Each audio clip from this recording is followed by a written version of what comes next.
বিসমিল্লাহির রহমানির রহিম। আজকের এই অনুষ্ঠানে সম্মানিত সকল উপস্থিতিবৃন্দ, আসসালামু আলাইকুম। প্রথমেই আমি আপনাদের সকলকে, সম্পাদকবৃন্দ, সাংবাদিকবৃন্দ, সংবাদপত্রের মালিকবৃন্দ সহ বীর সাংবাদিকবৃন্দ সহ যারা উপস্থিত আছেন, প্রথমেই আপনাদের সকলকে আন্তরিকভাবে আমি ধন্যবাদ জানাতে চাই। আমি দেশে আসার পরে খুব স্বল্পতম সময়ে এই অনুষ্ঠানটি আয়োজন করেছি এবং আপনারা যে কষ্ট করে অনুষ্ঠানে এসেছেন তার জন্য আমি আন্তরিকভাবে আমার এবং দলের পক্ষ থেকে আমি ধন্যবাদ জানাতে চাই। সম্মানিত উপস্থিতিবৃন্দ, যারা এখানে এই মঞ্চে এসে একটু আগে বক্তব্য রেখেছেন, তাদের সকল বক্তব্য থেকে খুব পরিষ্কারভাবে কয়েকটি জিনিস বোধহয় ফুটে উঠেছে, অর্থাৎ আগামী দিন, ফিউচার। এবং ফিউচারটাকে যদি আমরা 2-3 ভাগে ভাগ করি তাহলে একটি দেখতে পাচ্ছি, সেটি ব্যক্তি হিসাবেই হোক অথবা একজন সংবাদ কর্মী হিসাবেই হোক, আপনার স্বাধীনতা, আপনার নিরাপত্তা। আমরা আরেকটি জিনিস মনে হয় আমার চোখে যেটা পড়েছে যারা বক্তব্য রেখেছেন, সেটি হচ্ছে যে গণতান্ত্রিক বা রাজনৈতিক যে অধিকারটি মানুষের, আপনার, আমার, আমাদের সকলের, সেটির ব্যাপারে একটা কনসার্ন সকলে এক্সপ্রেস করেছেন। এবং খুব সম্ভবত একজন বক্তাই এখানে একটি কথা বলেছেন, সেটি হচ্ছে যে আগামী দিন, ফিউচারটা কেমন হবে। আমি দেশে অনেকদিন থাকতে পারিনি, কি কারণে সে প্রসঙ্গে গেলাম না, আপনাদের কম বেশি ধারণা আছে। তবে সারাক্ষণই দেশের সাথে আমার যোগাযোগ ছিল। দেশের মানুষের সাথে কি হয়েছে, এখানে মাহমুদুর রহমান সাহেব বলেছেন একটি উদাহরণ দিয়ে, ওনার প্রতি পূর্ণ সম্মান রেখে আমি বলতে চাইছি, ওনার সাথে ওনার রক্তমাখা ছবি এখনো আমার চোখের সামনে ভাসে। কাজেই ওনার সাথে কি হয়েছে আমি যেমন জানি, রুহুল আমিন গাজী সাহেবের সাথে কি হয়েছে, যেভাবে উনি মৃত্যুবরণ করেছেন জেলের মধ্যে, সেটি আমি জানি। এবং সবচেয়ে বড় বিষয় হচ্ছে আমার 60 লক্ষ নেতাকর্মী, এবং তার থেকে আরেকটি হৃদয় বিদারক আমার জন্য হচ্ছে, সেটি হচ্ছে আমার মায়ের সাথে কি হয়েছে। কাজে এই ঘটনাগুলো যদি আমরা সকলে সবগুলোকে এক করি, তাহলে যারা দেশে ছিলেন আপনারা, তারা অবশ্যই আমার থেকে একটু বেটার ভালো জানবেন। তবে আমি একদম যে জানি না বোধহয় বিষয়টি তা নয়, আমার একটি ধারণা আছে।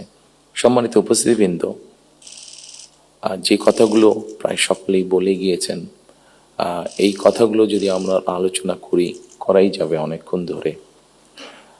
আপনারা আপনাদের মূল্যবান সময় ব্যয় করে এখানে এসেছেন। আমি এই কথাগুলোর মধ্যে থেকে একটু সরে এসে কিছু কথা বলতে চাই।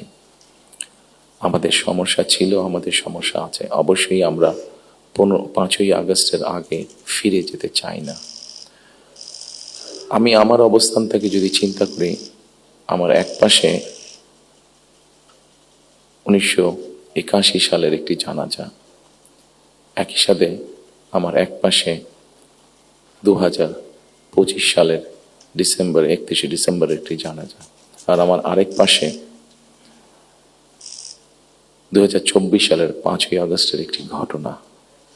কাজে আমার মনে হয় এটি শুধু বোধহয় আমার একার জন্য নয়, যারা আমার দলের নেতা কর্মী সদস্য এবং সামগ্রিকভাবে পুরো দেশের মানুষের সামনে বোধহয় এই দুটি উদাহরণ বোধহয় সবচাইতে বাদ বিবেচনা করার জন্য সবচাইতে ভালো উদাহরণ, যে আসলে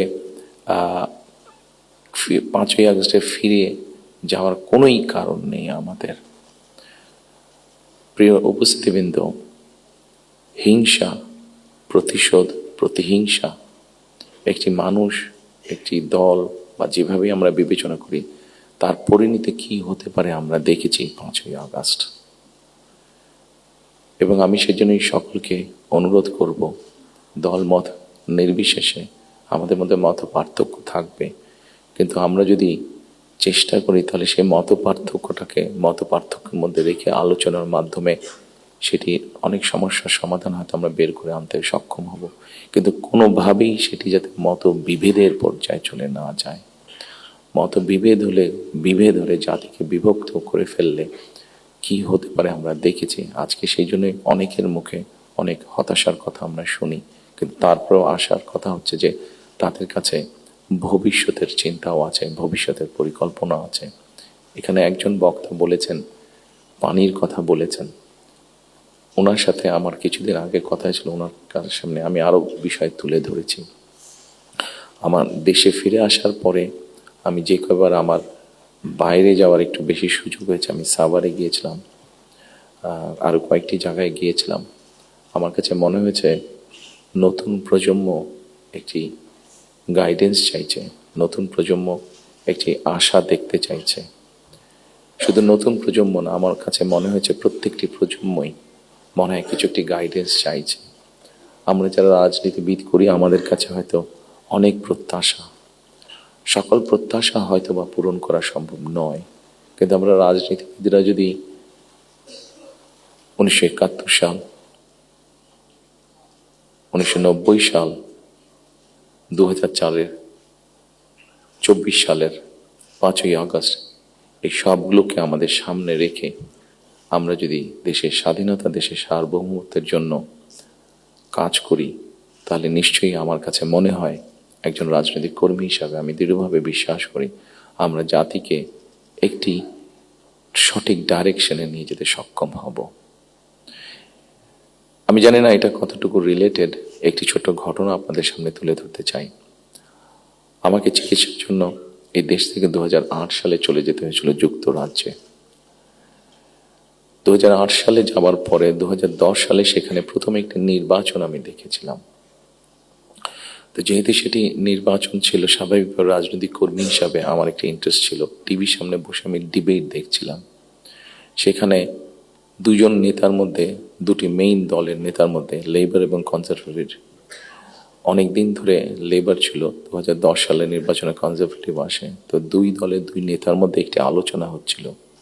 খুব দুঃখজনক হলো, বাংলাদেশ বাদই দিলাম, শুধু ঢাকা শহরের মধ্যেই কোনো অ্যাম্বুলেন্স সার্ভিস নেই। গত 54-55 বছরে আমরা মানুষের চিকিৎসা সেবার জন্য অ্যাম্বুলেন্স সার্ভিস গড়ে তুলতে সক্ষম হইনি। এটি খুবই দুঃখজনক ব্যাপার। তো এই অ্যাম্বুলেন্স সার্ভিস নিয়ে দুই নেতার মধ্যে তখন কথা হচ্ছিল। খুব সম্ভবত তখন যতটুকু আমার মনে আছে, তখন এমার্জেন্সির জন্য অ্যাম্বুলেন্স সার্ভিস কল করলে 20 মিনিটের মতন সময় লাগতো আসতে অ্যাম্বুলেন্সের। একজন বলছে 20 মিনিট লাগে, এটাকে আমরা 19 মিনিট করবো। আরেকজন বলছিল যুক্তি তর্ক দিয়ে যে 20 মিনিট লাগে, এটাকে আমরা 15 মিনিটে নিয়ে আসবো। অর্থাৎ একজন 1 মিনিট কমাচ্ছে, একজন 5 মিনিট কমাচ্ছে। এই কাজটি তারা তাদের জনগণের জন্যই করতে চাইছে। আমার মনে হয় এখানে যেটা একটু আগে মাহফুজ আলম সাহেব যে পানির কথাটি বললেন, খুব সঠিকভাবে বলেছেন। ঠিক এখন যেভাবে চলছে এইভাবে যদি চলে, আমার যতটুকু ধারণা আগামী 10 থেকে 15 বছর, হার্ডলি 20 বছর পরে ঢাকা শহরে কোনো জায়গায় থেকে পানি আমরা পাবো না। আমাদের বুড়িগঙ্গা নদী সম্পূর্ণ রকম পলিউটেড, 100% পলিউটেড। শীতলক্ষা নদী 50%-এর মতন পলিউটেড। এখন মেঘনা নদী থেকে পানি আনার চেষ্টা করা হচ্ছে, আসছে বোধহয় একটা প্রজেক্ট কাজ হচ্ছে, কিন্তু এটার পানিও আগামী 10 থেকে 15 বছর মধ্যে পলিউটেড হয়ে যাবে। ঢাকা শহরে যে 3.5 কোটি মানুষের মতন মানুষ বাস করছে, এদের কেউ পানি পাবে না। পানির অপর নাম জীবন। সারা দেশে যদি এই সমস্যা শুরু হয়, তাহলে বিষয়টি কত ভয়াবহ হতে পারে। আমার মনে হয় এইরকম বিষয়গুলি নিয়ে বোধহয় এখন আলোচনা হওয়া উচিত, সেটি সংসদে হোক, সেটি বিভিন্ন সেমিনারে হোক। কারণ তা না হলে একটি ভয়াবহ ভবিষ্যৎ আমাদের সামনে অপেক্ষা করছে হয়তোবা, which is very unwanted. সম্মানিত উপস্থিতিবৃন্দ, একই সাথে আমরা যদি একটু খেয়াল করে দেখি, আমাদের 20 কোটির মতন মানুষ এই দেশে, এবং এই দেশে 20 কোটি মানুষের মধ্যে একটি বড় অংশ হচ্ছে তরুণ সমাজের সদস্য। এই তরুণ সমাজের সদস্যদেরকে বিভিন্নভাবে আমাদেরকে উপায় বের করতে হবে কিভাবে তাদের কর্মসংস্থানের ব্যবস্থা হয়, সেটি দেশের ভিতরে হোক, সেটি দেশের বাইরে হোক। আমরা যদি এটি সক্ষম না হই এই কাজটি করতে, তাহলে আমরা 5ই আগস্ট বলি, 90-এর আন্দোলন বলি, 1971 সালের স্বাধীনতা যুদ্ধ বলি, আমাদের মনে হয় খুব সম্ভবত প্রত্যেকটি প্রত্যাশা ধ্বংস হয়ে যাবে।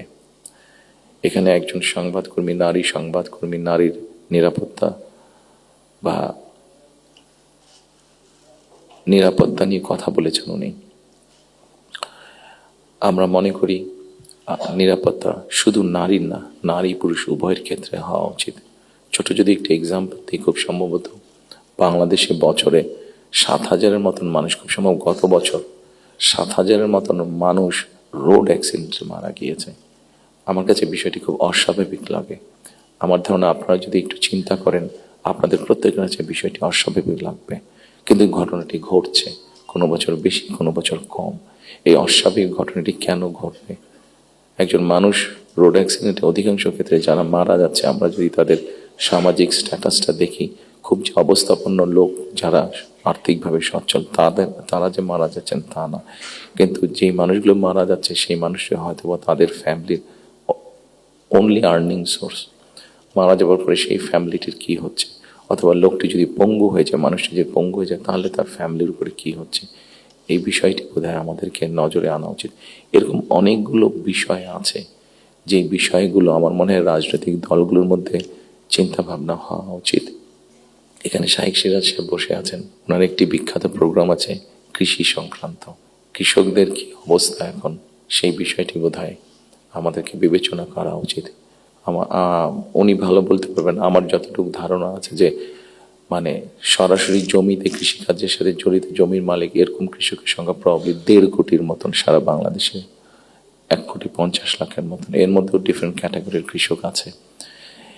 এই কৃষকদের বিভিন্ন অসহায়ত্বের নিউজ আপনাদের সংবাদপত্রে প্রকাশ হয়, বিভিন্ন সময় আপনাদের খবরেই প্রকাশিত হয়েছে, বিভিন্ন সময় সেটি ইলেকট্রনিক মিডিয়া হোক, সেটি মেইন মিডিয়া প্রিন্টেড মিডিয়াতেই হোক, প্রকাশিত হয়েছে। এদের ব্যাপারে আমি আমার বিগত সরকারের কথা বলবো, আমার দলের বিগত সরকারের কথা বলবো। সেই সরকার বিভিন্ন সময়ে বিভিন্ন পদক্ষেপ গ্রহণ করেছে। এত বিশাল সংখ্যক মানুষ, যারা 20 কোটি মানুষের খাওয়া পড়ার ব্যবস্থা করছে, খাওয়ার অন্যের সংস্থান করছে, সেই এত বড় সমাজটাকে কিভাবে সাপোর্ট দেওয়া যায়, তাদের হয়তো সেভাবে বলার সুযোগ নেই। এখানে আপনারা সংবাদপত্রের যারা কর্মী আছেন, আপনারা আপনাদের কিছু সমস্যার কথা বলেছেন। আপনাদের সমস্যাটা আমাদের জন্য শুনতে জানতে সহজ হয়, বিকজ আমাদের জন্য একটা ভেন্যু আছে যেখানে আমরা আলাপ করতে পারি। কিন্তু ওই কৃষকগুলো যাদের কোনো ভেন্যু নেই, যারা এরকম একটা প্রোগ্রাম অর্গানাইজ করতে পারছে না, তারা কিভাবে বলবে কথাগুলো? কাজে তাদের কথাটাও তো আমাদেরকে জানতে হবে। কাজে এই বিষয়গুলি, সম্মানিত উপস্থিতিবৃন্দ, আমার মনে হয় এই সকলে এরকম আরো অনেকগুলো বিষয় আছে। আমরা নারীর স্বাধীনতার কথা বলছি। বেগম রোকেয়া নারীর শিক্ষার জন্য আন্দোলন করেছিলেন। মরহুমা বেগম খালেদা জিয়া নারীদের শিক্ষার ব্যাপারটা নিশ্চিত করেছিলেন। পরবর্তীতে আগামী নির্বাচনে ইনশাল্লাহ জনগণের ম্যান্ডেট নিয়ে আমরা সরকার গঠনে সক্ষম হলে আমাদের একটি পরিকল্পনা রয়েছে, এই যেই নারীরা শিক্ষিত হয়েছে এদেরকে অর্থনৈতিকভাবে স্বাবলম্বী করে গড়ে তোলা। একটু আগে আমি যে ফ্যামিলি কার্ডটা বলেছিলাম, সেটির লক্ষ্য বা উদ্দেশ্য হচ্ছে সেটাই, এই নারী সমাজকে গড়ে তোলা। আমাদের হিসাব মতে বাংলাদেশে 4 কোটি ফ্যামিলি আছে। আমরা যদি পরিবার হিসাবে ভাগ করি, এবারে যে একটি পরিবারে 5 জন করে সদস্য ধরা হয়েছে। আমরা এই ফ্যামিলি কার্ডটি আপনাদের সামনে একটু তুলে ধরতে চাইছি, আমাদের পরিকল্পনাগুলো। কারণ এখানে একজন সাংবাদিক উল্লেখ করেছেন যে 25 তারিখে যখন আমি এসেছি, আমি একটি কথা বলেছিলাম মার্টিন লুথার কিং এর মতন, আই হ্যাভ এ ড্রিম, যেমন বলেছিল 62 বছর আগে মার্টিন লুথার কিং। আমি বলেছিলাম আই হ্যাভ এ প্ল্যান। সেই প্ল্যানের মধ্যে একটি অংশ আছে বাংলাদেশের যে হাফ পপুলেশন নারী, তাদেরকে ঘিরে, এবং সেটি হচ্ছে ফ্যামিলি কার্ড। ফ্যামিলি কার্ডের মাধ্যমে ইটস নট যে একটা ফ্যামিলি কার্ড যে নারী পাবে সেটি সে সারা জীবন পাবে। একজন গৃহিণী বা একজন হাউস ওয়াইফ যে পাবেন কার্ডটা সারা জীবনের জন্য না, আমরা 5 থেকে 7 বছর নেব। এই 5 থেকে 7 বছর তাকে আমরা একটা সাপোর্ট দেওয়ার চেষ্টা করব। সেটা টাকার হিসাবে হতে পারে, অথবা এসেনশিয়াল ফুড আইটেমের হিসাবে হতে পারে। কারণ আমরা দেখেছি যে একজন নারী বা একজন স্ত্রীকে বা একজন গৃহিণীকে যদি একটি সাপোর্ট দেওয়া হয়, সেটি সে তার ফ্যামিলির জন্য সঠিকভাবে খরচ করে দেন একজন পুরুষ। এবং আমরা রিসার্চ দেখেছি যে যদি 5 থেকে 7 বছর দেওয়া যায়, তাহলে সে যেই অর্থটা তার হাতে জমা হয়, সে মূলত 3টি কাজে খরচ করে। প্রথমত তার ফ্যামিলির স্বাস্থ্যের পেছনে, দ্বিতীয়ত তার ফ্যামিলির ছেলে মেয়েদের শিক্ষার পিছনে তৃতীয়ত সে যে অর্থটা জমা করতে পারে সেটি সে ছোট ছোটভাবে ইনভেস্ট করে। খুব স্বাভাবিকভাবে এইভাবে যখন সে ইনভেস্ট করা ধরবে, স্বাভাবিকভাবে তার গ্রামের লোকাল ইকোনমিটা স্ট্রেংথেন হবে, তার উপজেলার ইকোনমিটা স্ট্রেংথেন হবে, তার জেলার ইকোনমিটা স্ট্রেংথেন হবে, তার পরিবারটা শিক্ষিত এবং তার পরিবারটা যদি হেলদি হয়, এভাবে পুরো গ্রামটা হবে, এভাবে পুরো উপজেলাটা হবে, এভাবে পুরো জেলাটা, বিভাগ, একসময় গিয়ে দেশটা হবে। 4 কোটি ফ্যামিলির মধ্যে আপনারা বলতে পারেন একবারে কি দেওয়া সম্ভব কিনা? না, 4 কোটি ফ্যামিলির মধ্যে একবারে দেওয়া সম্ভব না। গ্র্যাজুয়ালি আমরা যাব, যারা প্রান্তিক, যারা যাদের যাদের নিডফুল আন্ডার প্রিভিলেজ, তাদেরকে দিয়ে আমরা শুরু করব। এই কার্ডটি আমরা, আপনারা জিজ্ঞেস করতে পারেন হয়তো কার্ডটি কাদেরকে দেবেন। আমরা কার্ডটি জেনারেল রেখেছি, ইউনিভার্সাল রেখেছি, কারণ আমরা অতীতে দেখেছি বিভিন্ন সময় বিভিন্ন সোশ্যাল সেফটি নেটওয়ার্কের আওতায় যাদেরকে নিয়ে আসা বিভিন্ন ক্যাটাগরি করা হয় এবং সেখানে কারাপশন দেখা দেয়। সেই জন্য আমরা এটি জেনারেল রেখেছি।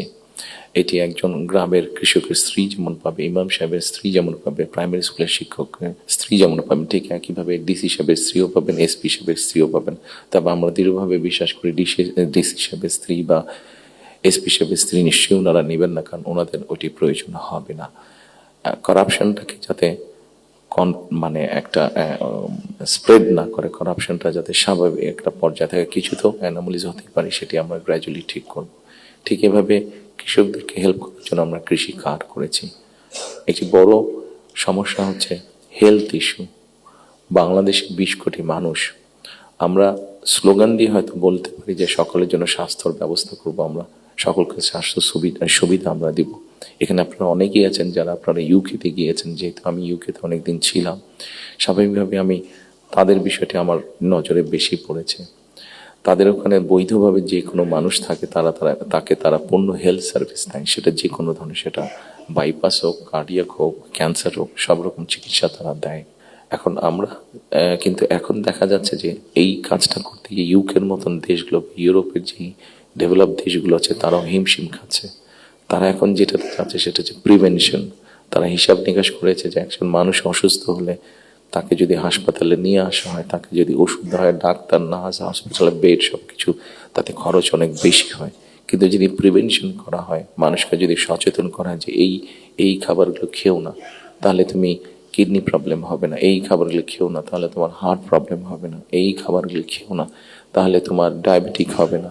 মানুষকে যদি এভাবে সচেতন করা যায়, তাহলে দেখা গেছে তাতে রাষ্ট্রের খরচ অনেক কমে আসে, মানুষের সুস্থ থাকে। এবং এটার বেস করে, যেহেতু ইউরোপে এই কাজটা চলছে, এটার উপরে বেস করে আমরা হেলথ কেয়ারার অ্যাপয়েন্ট করতে চাই। এবং এই হেলথ কেয়ারের অ্যাপয়েন্টের আরেকটি মূল লক্ষ্য উদ্দেশ্য হচ্ছে এরা যেরকম বেসিক ট্রেনিং পাওয়ার পরে গিয়ে মানুষকে সচেতন করবে, অ্যাট দ্য সেম টাইম সম্মানিত উপস্থিতিবৃন্দ, আরেকটি বিষয় বোধহয় আমাদের নজরে খুব আনা প্রয়োজন। একটি বিষয়, খুব ভয়াবহ পরিস্থিতি, মাহফুজ আলম সাহেব যেরকম পানির কথা বলেছেন, সেরকম আরেকটি ভয়াবহ পরিস্থিতি হচ্ছে যে আমাদের জনসংখ্যা যেভাবে বাড়ছে, আমরা যদি সৌদি আরব বা কুয়েতের সবগুলো তেল খনিও এখানে নিয়ে আসি, তাহলে হয়তো আমরা এই এত রিসোর্স দিয়ে আমরা এত মানুষকে সমস্যার সমাধান করতে পারবো না। সেই জন্য আমাদেরকে অবশ্যই পপুলেশন কন্ট্রোলে যেতে হবে, আমাদের দেশের জনসংখ্যাকে সীমাবদ্ধতার মধ্যে আনতে হবে। এবং সেই জন্য এই হেলথ কেয়ার যে নিয়োগ হবে, এই হেলথ কেয়ারের 80 থেকে 85% আমরা 1 লক্ষের মতন আমাদের টার্গেট নিয়োগ করা। এই হেলথ কেয়ারের 80 থেকে 85% আমরা নারী কর্মীকে নিয়োগ করতে চাই, যাতে নারী কর্মীরা গিয়ে ঘরে ঘরে বোঝাতে সক্ষম হন যে কি জন্য প্রয়োজন হাইজিন মেনটেন করা এবং পরিবারকে সুস্থ রাখা, অ্যাট দ্য সেম টাইম পরিবারকে একটি রিজনেবল সাইজের মধ্যে রাখা, পরিবারের সদস্য সংখ্যা। ঠিক একইভাবে কৃষকের কথা আপনাদের সামনে বলেছি, যেই বিষয়টি আমি আপনাদের সামনে একটু আগে উল্লেখ করেছিলাম সম্মানিত উপস্থিতিবৃন্দ, সেটি হচ্ছে যে বিরাট এক তরুণ সমাজের সদস্য আমাদের আছেন। এই তরুণ সমাজের সদস্যদেরকে, সেটি গ্রামে হোক সেটি শহরে হোক, বিভিন্ন জনের বিভিন্ন কোয়ালিফিকেশন বা শিক্ষা ব্যাকগ্রাউন্ড আছে, সেটার উপরে বেস করে আমরা ভোকেশনাল টেকনোলজিক্যাল ইনস্টিটিউশনকে আমরা মডার্নাইজ করতে চাই। আমাদের ভোকেশনাল এবং টেকনোলজিক্যাল ইনস্টিটিউশন যেগুলো আছে, সেগুলোর মধ্যে প্রায় 200-250 মতন সাবজেক্ট আছে, যেগুলোর এত প্রয়োজন নেই আমাদের। আমরা এর মধ্যে কিছু কাজ করেছি, প্রাইমারি কাজ করেছি, যে নর্মালি যেসব দেশে আমাদের মানুষ যেতে পারবে বা পারে, যেমন তার একটা বড় অংশ হচ্ছে মিডল ইস্ট, সেখানে কি কি কাজের স্কোপ আছে আগামী 5 থেকে 10 বছর। একটি বড় মার্কেট হচ্ছে মানুষ যাবার জন্য, দেশ থেকে স্কিল শ্রমিক যাওয়ার মতন একটি বড় মার্কেট আস্তে আস্তে তৈরি হচ্ছে জাপানে, আস্তে আস্তে তৈরি হচ্ছে ইউরোপে, ইভেন চায়নাতেও তৈরি হচ্ছে। আমরা মোটামুটিভাবে একটি অ্যানালাইসিস করে দেখি যে কী কী ধরনের মানুষ এখানে যেতে পারে, সেটার উপরে বেস করে আমরা আমাদের ভোকেশনাল ইনস্টিটিউটগুলোকে আমরা সেইভাবে মডার্নাইজ করতে চাইছি। আপনারা নিশ্চয়ই খেয়াল করেছেন, যেহেতু আপনারা সংবাদ কর্মী, আপনারা নিশ্চয়ই খেয়াল করেছেন গত কয়েকদিনে আমার সাথে বেশ কিছু বিদেশি ডিপ্লোমেট দেখা করেছেন। ওনাদের মধ্যে যে সকল দেশগুলো এই ভোকেশনাল এবং টেকনিক্যাল ইনস্টিটিউশনে ওনারা অনেক ডেভেলপ, তাদেরকে আমরা বলেছি যে আপনাদেরকে এই সাহায্যগুলো সহযোগিতা করতে হবে। ওনারা খুশি মনে আমাদেরকে বলেছেন যে ওনারা এই ব্যাপারে সহযোগিতা করবেন। আমরা যদি আমাদের ছেলেদেরকে, এই মুহূর্তে 8 থেকে 10 লক্ষ মানুষ প্রতি বছর বিদেশে যাচ্ছে, তার মধ্যে প্রায় 6.5-7 লক্ষ মানুষ মধ্যপ্রাচ্যে যাচ্ছে। কিন্তু আপনারা যদি খেয়াল করে দেখেন যে তারা যে যাচ্ছেন মধ্যপ্রাচ্যে, তারা কিন্তু আনস্কিল্ড হিসেবে যাচ্ছেন। তাদেরকে যদি আমরা কিছুটা ভাষা শিখিয়ে দিতে পারি এবং সেখানে যেই কাজগুলোতে তারা যাচ্ছেন সেগুলোর ব্যাপারে মিনিমাম ট্রেনিং দিয়ে দিতে পারি, তাহলে কিন্তু গিয়ে তারা ওখানে বেটার করতে সক্ষম হবেন। ঠিক এইভাবে যদি আমরা রিসার্চ করে যদি মার্কেটগুলোকে বের করতে পারি, তাহলে দেশের বাইরে আমরা বহু সংখ্যক অ্যাকাউন্ট, যে 8 থেকে 10 লাখ অ্যাবাউট 1 মিলিয়ন মানুষ বিদেশে যাচ্ছে, এটাকে খুব সহজে 2 থেকে 3 বছর মধ্যে পসিবলি 1.5 to 2 মিলিয়ন করা যাবে। 15 থেকে 20 লক্ষ মানুষ করা যাবে। এবং 15 থেকে 20 লক্ষ মানুষ শুধু যাচ্ছেন না, তাদেরকে যদি ট্রেনিং এবং ল্যাঙ্গুয়েজ দিয়ে আমরা পাঠাতে পারি, তাহলে ভ্যালু অ্যাড হবে। এখন যদি কেউ $100 আর্ন করে মাসে, ইজিলি সেটা $300 নিয়ে আসতে পারবো। তাহলে বৈদেশিক মুদ্রার একটা বিশাল অংশ আমরা আনতে পারবো, যেটা দিয়ে আমরা কাজ করতে পারবো। আপনারা যেরকম বিভিন্ন বিষয়ে উল্লেখ করেছেন, বিভিন্ন দাবি দেওয়ার, সেই জিনিসগুলো আমরা পূরণ করতে পারবো। আমরা একটি জিনিস বিবেচনা করছি এই মুহূর্তে। এখন যদি আমরা দেখি আমাদের বৈদেশিক মুদ্রা উপার্জনের রাস্তা মূলত দুটি, একটি হচ্ছে গার্মেন্টস এবং একটি হচ্ছে আমাদের রেমিটেন্স, যেটা প্রবাসীরা পাঠিয়ে থাকেন কষ্ট করে। এইটির সংখ্যাকে আমরা বাড়াতে চাচ্ছি। আমরা একটি চিন্তা ভাবনা করেছি, এর মধ্যে নিজেদের মধ্যে আমরা আলাপ করেছি যে যে কোনো উদ্যোক্তা যদি একটি ইন্ডাস্ট্রি বা ফ্যাক্টরি সেট করেন, যেটির শতকরা 100 ভাগ পণ্য বিদেশে রফতানি হবে। যেমন কেউ যদি বলেন যে আমি কলমটি তৈরি করবো, কিন্তু এটা not for local market, absolutely for export market, তাহলে আমরা তাদেরকে বন্ডেড ফ্যাসিলিটি দেওয়ার কথা চিন্তা করছি। কাজে সম্মানিত উপস্থিতির মধ্যে আমি যদি এইভাবে আপনাদের সাথে আলোচনা করি, অনেক সময় লাগবে, সময় কম, আপনার প্রত্যেকে ব্যস্ত মানুষ, প্রত্যেকে আপনাদের সময়ের মূল্য আছে। আমি আমার কিছু চিন্তা ভাবনাগুলো আপনাদের সামনে শেয়ার করলাম। আপনাদের এখানে কয়েকটি কথা খুব সম্ভবত উঠে এসেছে, যতটুকু আমার মনে পড়ছে। এখানে নয়া দিগন্তর সম্পাদক সাহেব একটু আগে বলেছেন যে আমার প্ল্যানটা পরিষ্কার না। আমার মনে হয় পুরোপুরি পরিষ্কার না হলেও কিছুটা হয়তো আমি পরিষ্কার করতে সক্ষম হয়েছি। আরও কিছু প্ল্যান আছে আমাদের, যেমন কর্মসংস্থানের ক্ষেত্রে আরেকটি প্ল্যানের কথা আপনাদেরকে উল্লেখ করি। যেমন আইটি সেক্টরে আমাদের অনেক ইয়াং ছেলে মেয়ে আছে যারা আইটি সেক্টরে কাজ করছেন। আমরা স্বৈরাচারের সময় দেখেছি বাংলাদেশের বিভিন্ন জায়গায় আইটি পার্কের নামে কতগুলা বড় বড় বিল্ডিং তৈরি করা হয়েছে। কিন্তু এখনই আমি কিছু পত্রিকার পাতায় নিউজ দেখেছি, গত 2-1 বছর আগেও নিউজ দেখেছি, 2-3 বছর আগে নিউজ দেখেছি, যে এই পার্কগুলো অনেক ক্ষেত্রে দেখা যাচ্ছে যে অসামাজিক কাজ হচ্ছে, অথবা সেখানে কমিউনিটি সেন্টার হচ্ছে। অর্থাৎ আইটি পার্ক বলতে যাবো যে তার বিন্দু কোনো কিছুই সেখানে নেই। প্রিয় সম্মানিত উপস্থিতিবৃন্দ, আমরা এই আইটি পার্কগুলোকে একটু ডিফারেন্টভাবে নিয়ে আসতে চাইছি। আমাদের বিভিন্ন জায়গায় যে আইটি পার্কগুলো আছে, এই আইটি পার্কগুলোকে আমরা ওই এলাকায় যদি আমরা বের করতে পারি, আমাদের তরুণ সমাজের কারা কারা আইটিতে কাজ করছেন, অনেকেই কাজ করছেন। কেউ কাজ করছেন ডাটা প্রসেসিংয়ে, কেউ কাজ করছেন হয়তো কোনো রকম ডিজাইনিংয়ে, কেউ কাজ করছেন হয়তো অনলাইন শপিংয়ের, শপিং মানে অনলাইন ট্রেড করছেন অনেকে। আমাদের একটা চিন্তা ভাবনা আছে যে এই মানুষগুলোকে একত্রিত করে আমরা ওই আইটি পার্কগুলোকে ফ্রি ওয়াইফাই দেবো এবং তাদেরকে ছোট ছোট স্পেস করে তাদেরকে অফিস করে দেবো।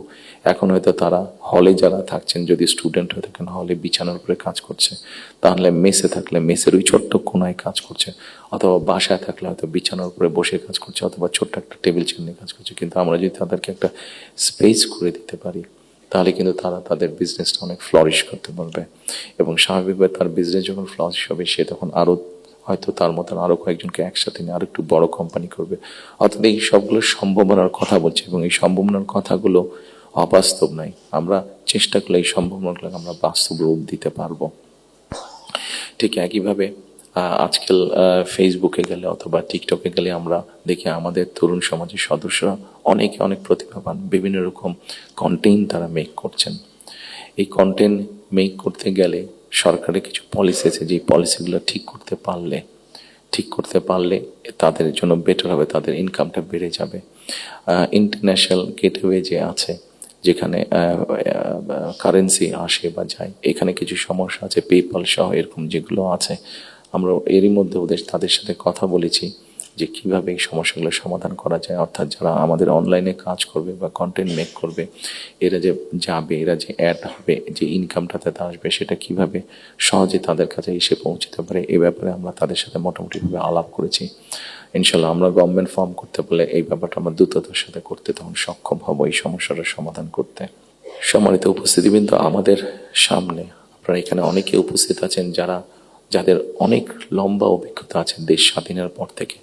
আমাদের দেশ স্বাধীনের পর থেকে অনেক উথাল পাতাল ঝড় অনেক হয়েছে, রাজনৈতিক অঙ্গন থেকে অর্থনৈতিক অঙ্গনে। এখানে একজন বক্তা বলে গিয়েছেন যে সামনে আমাদের চ্যালেঞ্জ আছে। একজন রাজনৈতিক কর্মী হিসাবে আমার কাছে মনে হয় ইয়েস, সামনে আমাদের অনেক কঠিন চ্যালেঞ্জ আছে, আমাদের মধ্যে বিভিন্ন রকম মত পার্থক্য আছে। একজন রাজনৈতিক কর্মী হিসাবে আজকে আপনাদের কাছে এবং আপনাদের মাধ্যমে সকল রাজনৈতিক দলের সদস্যদের কাছে, সামগ্রিকভাবে সমাজের সকল মানুষের কাছে আমি একটি বিনীত আহ্বান রাখতে চাই যে আমাদের বিভিন্ন মত পার্থক্যগুলো নিয়ে যাতে আমরা আলোচনা করতে পারি, আলাপ করতে পারি। আমাদেরকে যে কোনো মূল্যে ডেমোক্রেটিক প্রসেস, যেটা আমরা 12 তারিখ থেকে ইনশাল্লাহ শুরু করতে যাচ্ছি। এখানে এনটিভির আমাদের ওনার নামটা আমি জহিরুল আলম সাহেব অনেক আগে আমার একবার একটা ইন্টারভিউ নিয়েছিলেন। আমি ওনাকে খুব সম্ভবত ওনাকে বলেছিলাম, অথবা মতি ভাই এখানে উপস্থিত আছেন, মানব জীবনের মতি ভাই, খুব সম্ভব ওনার ইন্টারভিউতে আমি বলেছিলাম যে আমাদেরকে যে কোনো মূল্যে হোক ডেমোক্রেটিক প্রসেসটা চালু রাখতে হবে, আমাদের জবাবদিহিতাটা চালু রাখতে হবে যে কোনো মূল্যে। সেটি জাতীয় পর্যায়ে হোক, সেটি লোকাল পর্যায়ে হোক, অর্থাৎ ইউনিয়ন পরিষদ নির্বাচন, পৌরসভার নির্বাচন লোকাল পর্যায়ে হোক, সেটা কোনো ট্রেড বডির ইলেকশন হোক। আমার ব্যক্তি যেটা বিশ্বাস, আমরা যে কোনো মূল্যে যদি এই যে জবাবদিহিতাটা, গণতান্ত্রিক প্রসেসটা যদি আমরা কন্টিনিউ করতে পারি, অনেক বেগ হয়তো আসবে, অনেক কঠিন হবে, কিন্তু একটা সার্টেন টাইম পর পর আমরা যদি গণতান্ত্রিক প্রসেসটাকে কন্টিনিউ করে যেতে পারি, তাহলে নিশ্চয়ই আমরা অবস্থার পরিবর্তন ঘটাতে সক্ষম হব। এবং আরেকটি কথা, কাউকে আঘাত না করি আমি বলতে চাইছি, কোনো রাজনৈতিক দলের নেতা সদস্য কাউকে আমি আঘাত করতে চাইছি না। আমি আমার চিন্তাটা শুধু ওনাদের সামনে তুলে ধরতে চাইছি যে আসুন আমরা দেশের মানুষের শিক্ষা, দেশের মানুষের স্বাস্থ্য, দেশের নারীদের অধিকার, এম্পাওয়ারমেন্ট, কর্মসংস্থান, পরিবেশ, সব কিছু মিলে এই যে বিষয়গুলো, যেটি একটি সাধারণ মানুষের জন্য প্রযোজ্য সংস্কার, রিফর্ম, যে বিষয়গুলি নিয়ে আমরা আলোচনা করেছি, আপনারা যদি একটু খেয়াল করে দেখেন, এই রিফর্মের মধ্যে আমার কাছে মনে হয়েছে যে 3টি পার্ট আছে। একটি হচ্ছে সাংবিধানিক পার্ট, একটি হচ্ছে আইনগত পার্ট, এবং আরেকটি হচ্ছে মানুষের প্রতিদিনের জীবনযাত্রা, নিরাপত্তা, তাদের সিকিউরিটি, সবকিছু নিয়ে একটি পার্ট আছে। আমরা সাংবিধানিক বিষয় নিয়ে আলোচনা করেছি, আইনগত বিষয় নিয়ে আলোচনা করেছি। আমার মনে হয় মানুষের প্রতিদিনকার প্রত্যেকটি মানুষ, সকল সমাজের প্রত্যেকটি শ্রেণী পেশার মানুষ, তাদের প্রতিদিনকার যে চাওয়া পাওয়াগুলা, প্রয়োজনগুলো, সেটা নিয়ে বোধহয় আমরা আলাপ আলোচনা একটু কম করেছি। আমার কাছে মনে হয় সেই বিষয়গুলি নিয়ে বোধহয় আলোচনা করা উচিত। সেই বিষয়গুলি এনে বোধহয় প্রত্যেকটি রাজনৈতিক দলের আলোচনা করা উচিত। আমরা শুধু রাজনৈতিক বিষয় নিয়ে সেমিনার করছি, সিম্পোজিয়াম করছি, আলোচনা করছি, তর্ক বিতর্ক করছি, অবশ্যই ওগুলো প্রয়োজন আছে, কিন্তু অ্যাট দ্য সেম টাইম আমরা যদি মানুষের প্রতিদিনকার তার চিকিৎসা ব্যবস্থা কী হবে, তার কর্মসংস্থান কী হবে, তার পরিবারের সন্তানদের শিক্ষা ব্যবস্থা কী হবে, তার রাস্তায় বের হলে নিরাপদে সে ফিরে আসতে পারবে কিনা, এইরকম বিষয় যেগুলো আছে, এই বিষয়গুলো নিয়েও বোধহয় আমাদের আলোচনা আরও একটু বেশি হওয়া উচিত। এই বিষয়গুলো নিয়ে বোধহয় আমাদের প্ল্যান প্রোগ্রাম আরও একটু বেশি হওয়া উচিত। এই পলিসিগুলো নিয়ে বোধহয় আমাদের চিন্তা ভাবনা আরও একটু বেশি হওয়া উচিত। সম্মানিত উপস্থিতিবৃন্দ, সামনে নির্বাচন। আমি একটি রাজনৈতিক দলের সদস্য। স্বাভাবিকভাবেই আমরা 22 তারিখ থেকে আমাদের সকল রকম পরিকল্পনা নিয়ে জনগণের সামনে যাব। আপনারা যারা আজকে কষ্ট করে আমাদের আমন্ত্রণে এখানে এসেছেন, আবারও আপনাদেরকে আমি আমার এবং আমার দলের পক্ষ থেকে আন্তরিক ধন্যবাদ জানাতে চাই। একই সাথে আমরা ইনশাল্লাহ দেশের মানুষের সমর্থন নিয়ে সরকার গঠনে সক্ষম হলে যাতে আপনাদের কাছ থেকে এমন ধরনের আলোচনা সমালোচনা আমরা পাই যেটা আমাদেরকে সাহায্য করবে দেশকে সামনে এগিয়ে নিয়ে যেতে। শুধু সমালোচনা করার জন্য নয়, আপনাদের কাছ থেকে এমন সমালোচনা আমরা পাই যাতে আমরা দেশের মানুষের যে সমস্যাগুলো আছে সেই সমস্যাগুলো যাতে আমরা সমাধান করতে সক্ষম হই, আমরা সরকার গঠনে সক্ষম হলে, সেই প্রত্যাশা রেখে আবার আপনাদেরকে ধন্যবাদ জানিয়ে আমার বক্তব্য শেষ করছি। আসসালামু আলাইকুম।